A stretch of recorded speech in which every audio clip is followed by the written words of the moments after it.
Buenas noches, América. El Papa Francisco presentó el 9 de mayo la primera ley mundial que requiere que los miembros de la Iglesia reporten e investiguen el abuso eclesiástico y su encubrimiento. Pareciera ser un gran avance dentro de la Iglesia Católica y así lo pinta el Papa Francisco. Pero la norma obliga a los obispos u otros miembros del clero a que reporten a sus superiores cualquier acusación creíble de abuso. Esa frase es clave, que reporten a sus superiores. La nueva ley universal pone cierto grado de responsabilidad sobre los obispos y los obliga a que reporten el abuso. Esto incluye la conducta inapropiada de líderes de la Iglesia e intenta asegurarse que las quejas lleguen al Papa o a las autoridades eclesiásticas relevantes. La ley decretada por el mismo pontífice entrará en vigor el 1 de junio y son experimentales. Esto significa que serán reevaluadas después de un periodo de prueba de 3 años. Pero las víctimas de abusos y sus defensores están decepcionados. Las nuevas normas no abordan los juicios de la Iglesia, tampoco las sanciones por abuso y menos aún su encubrimiento. Simplemente se enfocan en los procedimientos. La nueva ley más bien es aplicación del sentido común. Pero ¿por qué quieren que se reporte a las autoridades eclesiásticas relevantes? ¿Por qué no reportarlo, por ejemplo, a las autoridades locales o estatales? O más fácil aún, hacer un informe policial. Son las 8 en Bogotá, Lima y Quito, las 9 en la costa este de Estados Unidos y las 10 en Buenos Aires y Santiago. Les saluda Emiliana Molina, hoy en sustitución de Gustavo Alegret, y esto es Cuestión de Poder. Bienvenidos. Hoy en el programa, pelea por el espacio. Jeff Bezos presenta Blue Moon, su vehículo de aterrizaje lunar. Países y empresas privadas compiten por expandir su poder más allá de la Tierra. Nuevos ensayos bélicos de Corea del Norte ponen en vilo los diálogos con Estados Unidos. Trump se enfrenta a los chinos elevando 25% los aranceles a sus productos. ¿Cómo evolucionará la guerra comercial? Victory is winning for our country. Hoy comienza un cambio de régimen político. Desde nuestros estudios en Washington, la opinión, el análisis y las voces que nos ayudan a comprender nuestro mundo. Es cuestión de querer, es cuestión de poder. Estados Unidos aplica aranceles del 25% a nuevos bienes importados de China por un valor de $200.000 millones. Más de 5.000 productos chinos serán afectados por esta nueva tasa en Estados Unidos. Pekín dijo que no tiene más opción que tomar medidas de represalia, mientras los minoristas estadounidenses advierten que la decisión elevará los costos del sector, los precios al consumidor y además destruirá trabajos en el país. Para hablar de este tema nos acompaña Stan Beuger, economista y experto del Instituto de Empresas de Estados Unidos. Bienvenido. Stan, actualmente Estados Unidos está viendo números históricos en la economía y en la tasa de desempleo. Pero ¿qué tipo de represalia o qué tipo de impacto pueden tener esta guerra comercial entre dos potencias mundiales? Muchas gracias. Pues yo lo que creo es que lo que estamos viendo son las políticas de una administración proteccionista y lo que vamos a ver, por lo menos en medio plazo, son más restricciones sobre el comercio exterior. Claro, eso tendrá efectos económicos para consumidores tanto como productores. En general, va a reducir la riqueza del país, va a reducir los tipos de productos a los que tenemos acceso los consumidores y también va a reducir los productos intermedios, el acceso a productos intermedios de las compañías estadounidenses. A la vez va a ayudar a un par de industrias específicas que compiten directamente con empresas chinas. Tani, acá tengo cifras impresionantes porque es que la sola amenaza de esta guerra comercial entre dos potencias mundiales ya está causando impactos negativos en algunas bolsas, como por ejemplo el jueves las principales bolsas del sudeste asiático cerraron con pérdidas. De hecho, los mercados europeos abrieron a la baja y Wall Street y su principal indicador Dow Jones también. ¿Esta guerra comercial puede ser buena para Estados Unidos, para China o para ninguno? Pues yo creo que pierden los dos países. Estados Unidos tiene algunos objetivos legítimos, sobre todo en el campo de la propiedad intelectual, pero no parece que ha habido ningún tipo de progreso en esa área. Y entonces lo único que vamos a ver es la destrucción de la relación comercial entre los dos países. Y claro, eso disminuye la prosperidad en ambos lados. Lo que sí es importante tener en cuenta es que la economía estadounidense, como la china, es enorme y el comercio exterior es relativamente limitado comparado con el tamaño de la economía entera. Algunos empresarios estadounidenses ya han comenzado a criticar estas nuevas medidas que implementó la administración de Donald Trump. De hecho, advierten que elevará los costos del sector, los precios al consumidor y que de hecho va a acabar con algunos puestos de trabajo en Estados Unidos. Pero Trump tiene una opinión contraria. En realidad, ¿qué va a suceder? Pues yo estoy de acuerdo con esa perspectiva. O sea, va a incrementar el coste para las empresas que usan los productos importados sobre los cuales se han impuesto las tarifas anunciadas hoy, que las empresas que usan esos productos intermedios, claro, van a sufrir un incremento de coste, el consumidor va a ver precios más altos y los empleados de las empresas afectadas verán sus salarios reducidos. Claro, eso no disminuye el hecho de que estamos en una economía muy buena gracias a una política monetaria muy exitosa y unos déficits muy grandes. Eso, de momento, funciona como un estímulo importante para la macroeconomía. Pero claro, todo estaría todavía mejor si no fuera por estas políticas de comercio destructivas. Muchísimas gracias por su tiempo.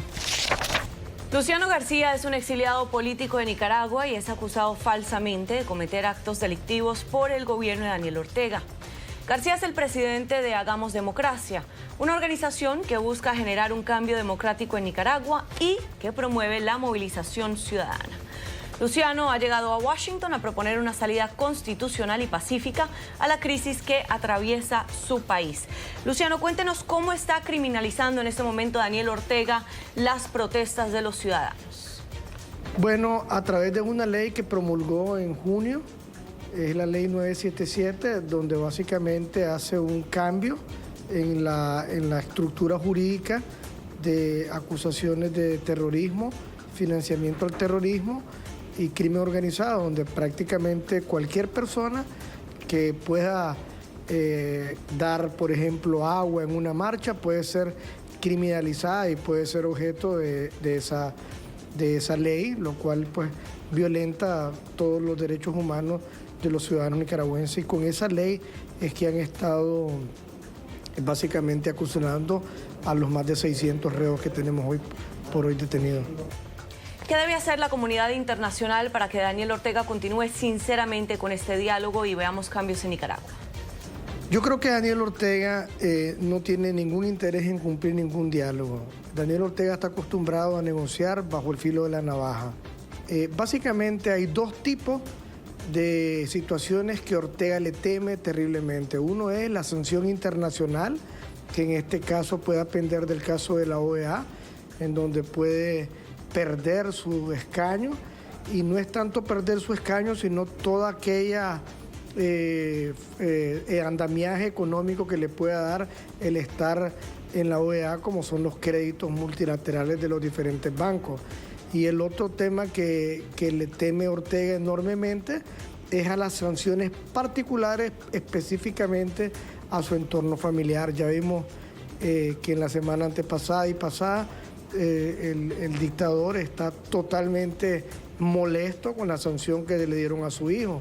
Eso significa que son las sanciones las que realmente le teme Ortega. Yo creo que la comunidad internacional, por primera vez en la historia de Nicaragua, de los años 80 para acá, ha cerrado fila en ese sentido. Yo esperaría de que las sanciones logren doblegar al dictador y que pueda permitir una salida constitucional que dé una reforma a la ley electoral y obviamente unas elecciones anticipadas lo más rápido posible.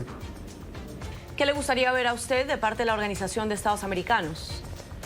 Yo creo que en el caso de la OEA tienen ahorita una prioridad con Venezuela, y han descuidado un poco el tema de Nicaragua. Sin embargo, hoy estuve reunido con la embajadora Bertol y me confirmó de que realmente para ellos el grupo de trabajo, tanto Nicaragua como Venezuela, tienen un mismo peso. Entonces yo creo que lo que está haciendo el secretario Almagro, pues obviamente es tratar de darle un poquito más de esfuerzo para finiquitar el tema de Venezuela. Más sin embargo, el grupo de trabajo está enfocado en sacar adelante la crisis de Nicaragua y poder en los próximos meses o días, por decirlo así, poder tener una salida de la Carta Democrática al gobierno de Nicaragua o poderlo sentar realmente a negociar con lo que los nicaragüenses quieran y no lo que el dictador quiera sacar provecho. Y Luciano, ¿qué países cree usted que deben sancionar de inmediato a Daniel Ortega y que en realidad van a lograr presionar un poco para ver un cambio positivo en Nicaragua? Bueno, yo diría que hay básicamente dos grandes bloques. Uno es la Comunidad Económica Europea, que los europeos están encima de las sanciones, encima de que Nicaragua realmente cumpla con lo acordado y que le ponga fin a la crisis, que ponga realmente haga justicia a los que han cometido asesinatos. Y el otro gran actor es el gobierno de Estados Unidos, que ya ha hecho su labor de manera prácticamente inmediata con el tema de las sanciones personales y esperaríamos que no llegáramos a las sanciones país, porque obviamente las sanciones país afectan a los nicaragüenses. Creo que el gobierno de los Estados Unidos ha sido bien puntual en ese tema y yo esperaría que realmente sean las sanciones personales las que realmente castiguen a todas las personas que han estado involucradas en actos de corrupción, en actos de asesinato y en actos que han destruido el Estado de Derecho de Nicaragua. Luciano, muchísimas gracias.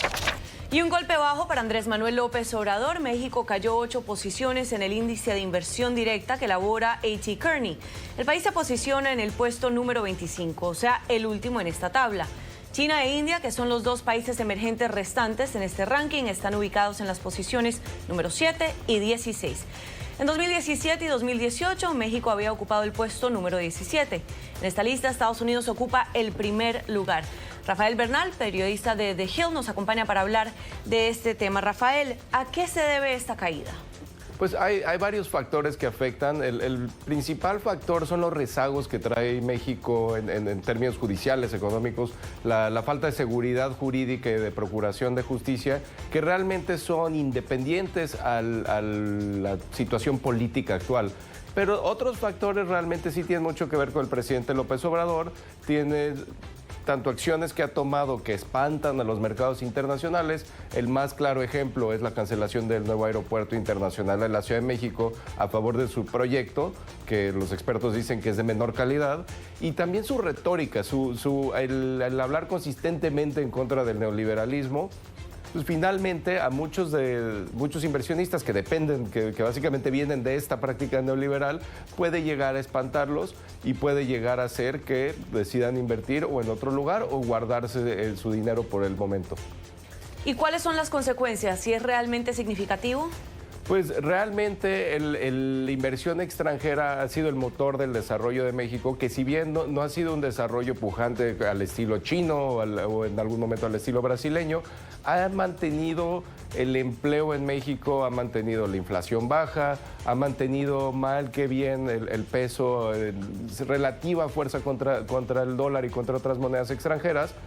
Y obviamente esta es una caída relativamente, se ve mucho, 8 lugares, pero todavía no se está hablando de que se extraigan inversiones. Muchas de las inversiones en México son permanentes, digamos, las plantas manufactureras tienen una vida útil de 10, 15, 20 años.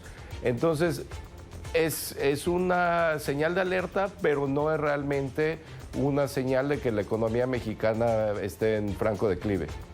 Muchísimas gracias, Rafael. Corea del Norte regresa al periodo de tensión que se vivió en 2017. Kim Jong-un lanzó 2 misiles recientemente.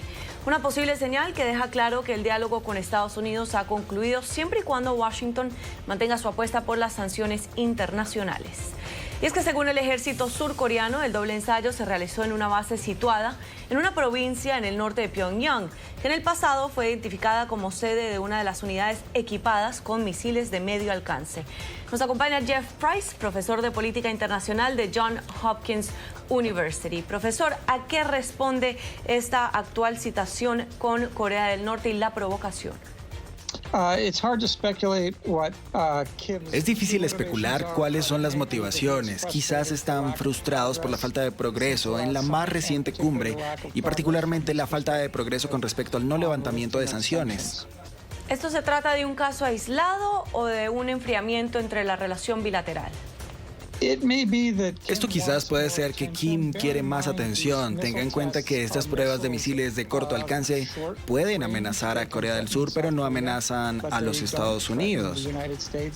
Así que estas pruebas no son pruebas de misiles de largo alcance y tampoco son pruebas nucleares. Entonces, diría que hay una especie de congelamiento informal de ellos y aún no se ha violado eso. ¿Y tiene Trump una política clara en cuanto a temas de Corea del Norte? Bueno, respecto a Trump, creo que el presidente Trump parece querer un gran acuerdo cuando Corea del Norte abandone sus programas nucleares y los Estados Unidos proporcionarían una enorme cantidad de ayuda a la vez, pero eso solamente en un escenario de un gran acuerdo. Por ahora no creo que eso ni siquiera sea algo que luzca atractivo para Kim. ¿Quién tiene el control en este momento en la política exterior de Estados Unidos y quién está tomando estas decisiones? Bueno, hay una especulación sobre el consejo que el presidente está recibiendo del señor Bolton y el señor Pompeo. Al final del día tiene que ser el presidente Trump quien toma las decisiones y ellos esperan que tome en cuenta sus indicaciones por la experiencia y el resultado de sus políticas y también por lo que escucha en general de sus asesores.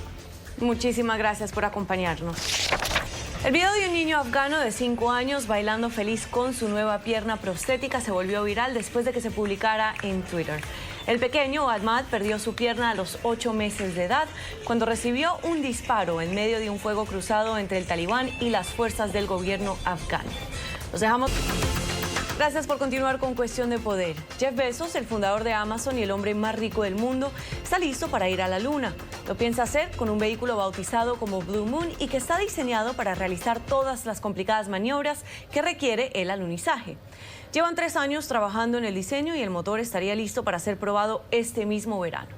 La meta es llegar a la Luna antes del 2024. Luis Quevedo, comunicador de temas científicos desde Madrid, nos amplía. Luis, ¿qué implicaciones tienen para la ciencia que se privatice la carrera espacial? Muy buenas noches y gracias por la invitación. Un lujo estar aquí con todos ustedes.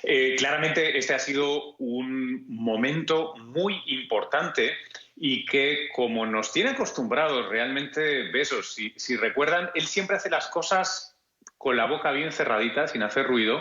De hecho, esta empresa la formó antes que Elon Musk, SpaceX, y ha ido trabajando con una idea muy clara de dónde quiere llevar las cosas. Si Amazon lo ha hecho el hombre más rico del mundo, a día de hoy es muy probable que su aventura espacial le genere muchísima más riqueza y más fama todavía. ¿Por qué digo esto? Porque claramente, si antes era ya la comidilla, lo que nos contábamos entre los aficionados al espacio, la gente de ciencia y tecnología, el pasado noviembre el gobierno estadounidense y NASA ya hizo oficial que su intención clara y directa era poner 2.000 millones, $2 billion de dólares encima de la mesa para que fueran compañías privadas las que regresaran, llevaran de nuevo a Estados Unidos a la gloria de sus años de la Guerra Fría con Kennedy, cuando llegaron a la Luna. Cuando se propusieron hacerlo y llegaron, perdónenme. Bueno, esto lo tenían claro y lo están haciendo. Eso es en un contexto en el que, recordemos, SpaceX fue un órdago de Elon Musk que muchos dudaron y ahí está. Es una empresa que está haciendo mucho dinero, que ha conseguido aterrizar sus famosos cohetes con unas imágenes espectaculares sobre drones en el mar, cohetes que se recuperan, en fin, han conseguido cosas tremendas. Pero lo más importante es el bottom line. Han pasado de rojo a negro. Ganan plata, ganan dinero. Y el plan original de NASA, fíjense que era muy similar. NASA dijo, vamos a incentivar una carrera privada para no tener que depender de Rusia para subir y bajar de la Estación Espacial Internacional y colocar satélites en órbita. NASA ha financiado el crecimiento y el desarrollo de la empresa del señor Musk. Ahora, de hecho, confían en ellos para llevar mucho material de investigación y pronto esperamos que también humanos a órbita, la órbita cercana. El siguiente paso natural es hacerlo a la Luna. Es interesante, si se dan cuenta, que Musk apuesta por Marte y, sin embargo, Bezos y la propia NASA apuesta por la Luna. Y es que también tienen su vista puesta ahí. Israel recientemente lo intentó y no lo consiguió. China lo ha hecho históricamente. Rusia tiene claro que quiere ir allí e India está también probándolo. Así que algo se mueve. Luis, ¿por qué necesitamos empresas privadas para explorar el espacio? La solución es para algunos agridulce, porque muchos en la comunidad científica creían que la exploración del espacio, hacer ciencia en órbita, debía ser una empresa pública, como lo fue durante el tiempo de Kennedy y los que le siguieron durante la Guerra Fría. Lo que pasa es que esa realidad, desde el año 70 y... no quiero meter la pata, 72, 74, que fue la última vez que los astronautas de la NASA estadounidenses pisaron la Luna, pues nadie había regresado allí. ¿Qué está sucediendo? Que la inversión, como un tanto por ciento del presupuesto de Estados Unidos, de la primera economía y primera potencia del mundo, se ha ido reduciendo con los años. Hoy día la NASA no es lo que fuera. ¿Por qué? Pues probablemente porque como no está la Federación Soviética, como no está la Guerra Fría, pues no hay un motivo para meter todo ese dinero, que recuérdenlo, era un dinero, en el fondo, un dinero de guerra fría, pero de guerra, no era de ciencia. Ahora estamos hablando de otra cosa, estamos hablando de ciencia pura y dura, y nunca hay tanta plata cuando hablamos de ciencia. Luego, por otro lado, hay una razón histórica también interesante a evaluar, y es que, si lo recuerdan bien, la mayoría de grandes empresas, que luego se pueden haber tachado de científicas o de lo que fuere, empezaron siendo bélicas, de dominación. Recordamos que cuántas veces se había llegado ya a las Américas antes, desde Europa, pero no es hasta que no se quiere imponer una dominación y extraer recursos cuando no se da la primera vuelta al mundo, hasta que no hay esa idea de colonizar, encontrar más rutas. Siempre el motivo ha sido económico. Así que, si uno lo mira desde esa perspectiva histórica, pues casi es lo más razonable que estén animando a empresas privadas a tomar el riesgo, porque eso es lo importante, el gran riesgo que hay, la gran apuesta. Estados Unidos pone simplemente el carrot, ¿no? La zanahoria allí delante. El que llegue a morderla, vamos, se va a empachar, estoy seguro, porque van a poner plata, pero no quieren arriesgarla con dinero público. ¿Se puede hacer la analogía entonces y decir que las empresas privadas están apostando por la colonización del espacio? Porque hay muchos recursos muy valiosos allí, en un contexto en el que las proyecciones más conservadoras dicen que en pocos años estaremos ya en 10.000 millones de personas en este planeta, en el que claramente estamos en un cambio de fuente de energía. El petróleo se nos tiene que acabar, porque si no las cosas van mal. La producción de alimento es magnífica, disfrutamos todavía de los éxitos de la Revolución Verde, pero todavía no ha llegado la 2.0.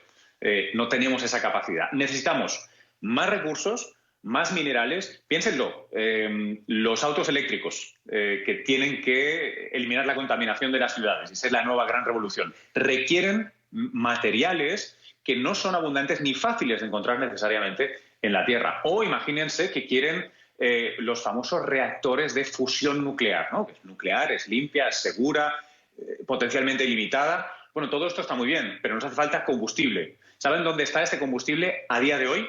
En la Luna, en forma de un isótopo de helio que allí podemos encontrar y aquí es muy difícil. Y así podríamos hablar de platino, paladio, muchísimos minerales que de hecho ya llevan años. Empresas apostando por ir a asteroides y minarlos. La Luna es muy interesante. Y por último, piensen que la Luna no es un lugar para ir y plantar una bandera. Eso ya se hizo. Ahora la Luna es un lugar para ir, construir infraestructura y es como un puerto de la Tierra. Es un puerto desde el que es tremendamente conveniente ir a otros lugares. Por último, un detalle más. Les recuerdo que una muy reciente misión japonesa lo que hizo fue precisamente posarse en un asteroide, recuerdan, y hacerle un pequeño agujero. Bueno, ese horadar un asteroide no es más que una pequeña prueba para ver cuáles son los pasos necesarios para minar esos asteroides, porque tienen muchísimo material muy importante, muy beneficioso, y esa es la apuesta. Hay mucha plata en juego. Luis, cuando me cuentas todo esto, lo primero en lo que pienso es en las caricaturas de los supersónicos. ¿Vamos a vivir muy pronto en el espacio los seres humanos? Una opinión muy personal. Yo creo que va a pasar mucho tiempo hasta que nadie esté viviendo en el espacio como si se tratara de, pues sí, bien un cartoon o una película de ciencia ficción. ¿Por qué? Porque me lo planteo más como...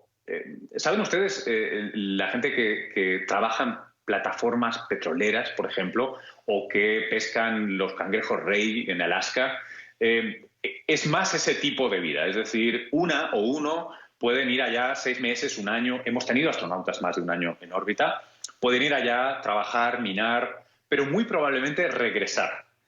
La pregunta más interesante que de alguna manera abría el propio Bezos en su presentación, y esto a muchos expertos creo que no se nos escapó, y es que le metía una pulla al señor Elon Musk, porque Elon Musk su discurso es vamos a Marte a colonizarlo porque aquí no quedan recursos ni espacio. Y el señor Bezos lo que está diciendo es déjense ustedes de Marte, porque en Marte, ¿para qué colonizarlo si es un planeta inhóspito para los Homo sapiens? Es mucho más económico hacer estaciones en órbita.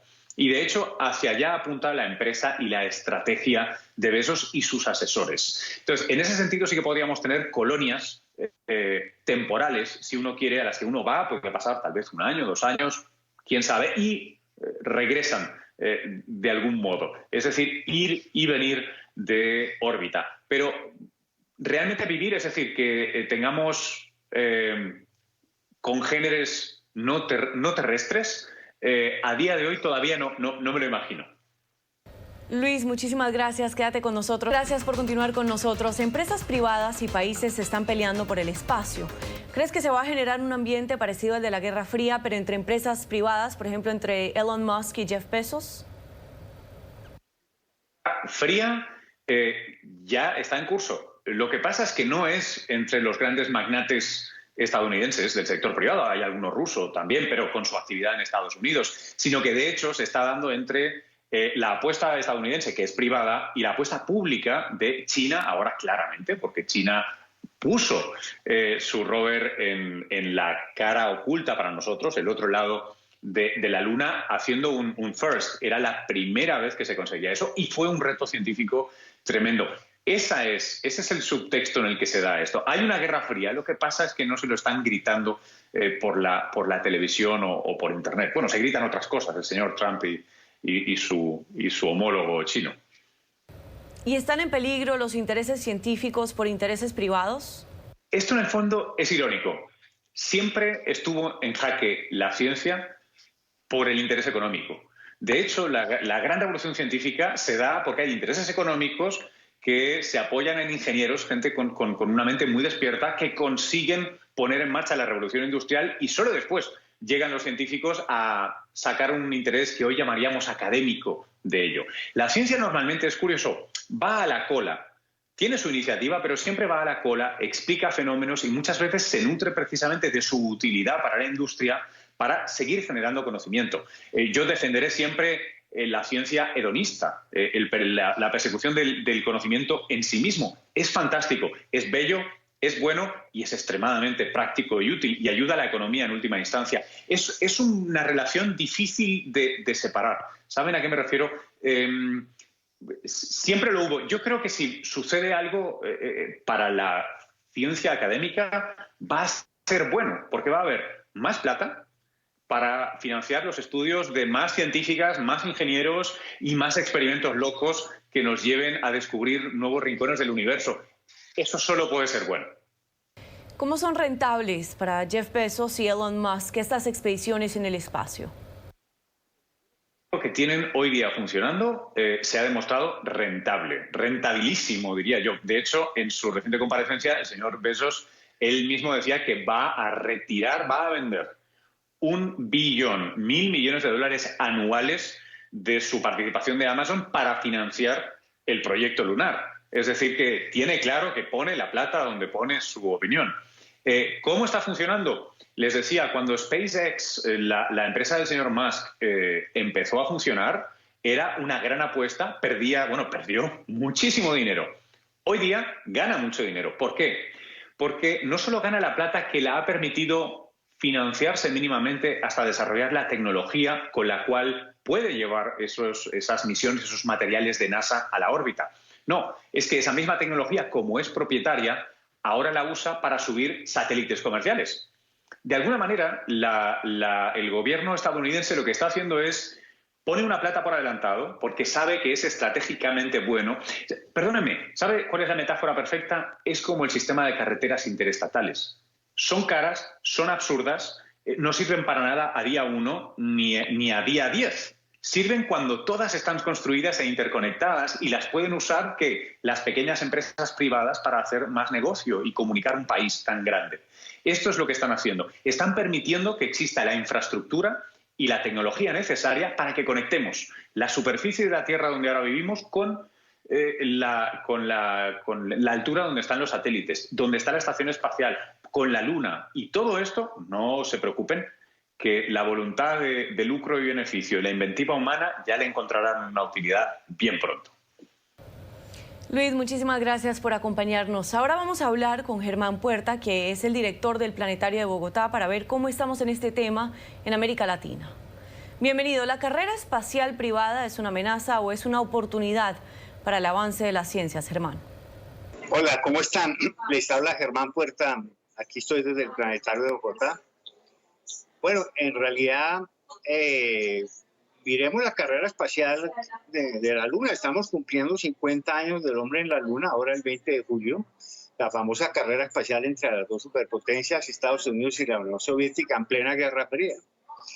Claro, fue una cosa extraordinaria, los años 60 y 70, la era del espacio. De hecho, todo lo que estamos disfrutando como sociedad moderna se le debe a la era del espacio. Esta transmisión, el internet, los celulares, cuántas aplicaciones diarias. Todos los días usamos aplicaciones y elementos que vienen de la era del espacio. Se me ocurren, no sé, los escáneres, el teflón, los bloqueadores solares. Pero más allá de las aplicaciones, entendimos también el conocimiento sobre el sistema solar, sobre la Luna, pero además el espacio es un entorno difícil, que no es tolerante a los errores, lo cual exige mucha cooperación entre naciones, entre científicos. Además, el espacio es inspirador. De hecho, este planetario es de la era del espacio. Los grandes planetarios del mundo fueron inspirados por esa carrera espacial.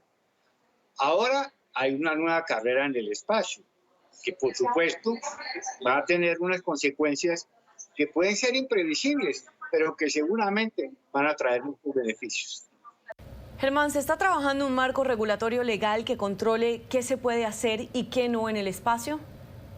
Bueno, esa sí que es una interesante pregunta, porque la anterior carrera, la Luna, era entre dos potencias, pero ahora hay una variedad de competidores. Ya no son naciones con agencias estatales, sino a entidades privadas aeroespaciales en alianza con los estados, y hay muchos competidores.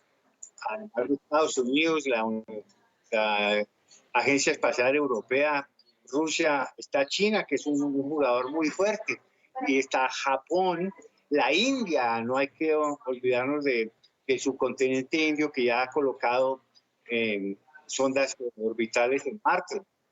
Así que en realidad la competencia ahora es muy diferente a la que conocemos.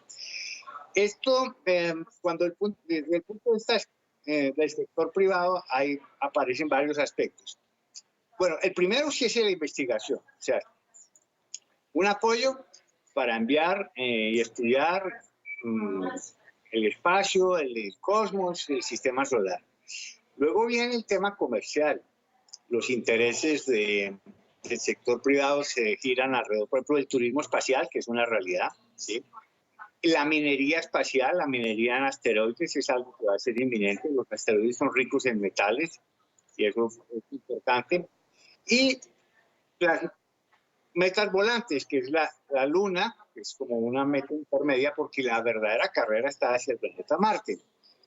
La carrera a la Luna se abrió otra vez en los 2024 al 2029. Nuevos astronautas. China ya ha anunciado su plan, la NASA también, de colocar astronautas en la Luna y luego Marte en la década del 30. Pero ¿cómo regular todo esto? Bueno, en Naciones Unidas y en otras instancias internacionales, como por ejemplo la Unión Astronómica Internacional, se ha regulado que pues, la propiedad privada no va a existir en el espacio y que el dominio es abierto y el conocimiento es para todos. Pero eso está en el papel. Lo que va a suceder en la realidad puede ser muy distinto. No sé si tú puedes entrar a una base espacial china en la Luna o en Marte, pues como si estuvieras en tu casa. De pronto esas cosas van a ser muy distintas. ¿Y ese marco tendría que regular tanto a países como a empresas privadas? Bueno, es que eso ya existe, se llama derecho espacial y está regulado. En Naciones Unidas hay varios decretos y actas alrededor y eso existe desde hace muchos años, desde los años 60. Han existido reuniones que se han venido actualizando, pero yo creo que este tema se debe ir desarrollando en el camino. Lo que debería hacerse es, bueno, el espacio es un entorno único, es para todos, es para beneficio de la humanidad, tanto su utilización como el conocimiento que de él se derive, por lo tanto debería ser para todos, no importa si tú estás o no, pero es un hecho, y ha sucedido antes en la historia, que los que llegan primero a un sitio son los que realmente van a poner, digamos, las condiciones. Ha sucedido a lo largo de la historia de la humanidad y no sé por qué sería diferente en este momento. Esperamos que el sentido común prime en estas agencias que van a tener el dominio aeroespacial. Realmente depende también finalmente de las personas, de quienes están a cargo de estos desarrollos. ¿Qué papel está jugando América Latina en esta carrera espacial? Bueno, hay países que están más avanzados como Brasil, Argentina y México, que ellos ya tienen agencias espaciales muy consolidadas. De hecho, Brasil participa en la Estación Espacial Internacional y tiene sus propios lanzaderas de satélites. Pero el resto de países, bueno, tal vez uno de los más atrasados es Colombia. Es lamentable que no se haya concretado una agencia espacial colombiana. Hay algunos intentos, esfuerzos, fundaciones privadas.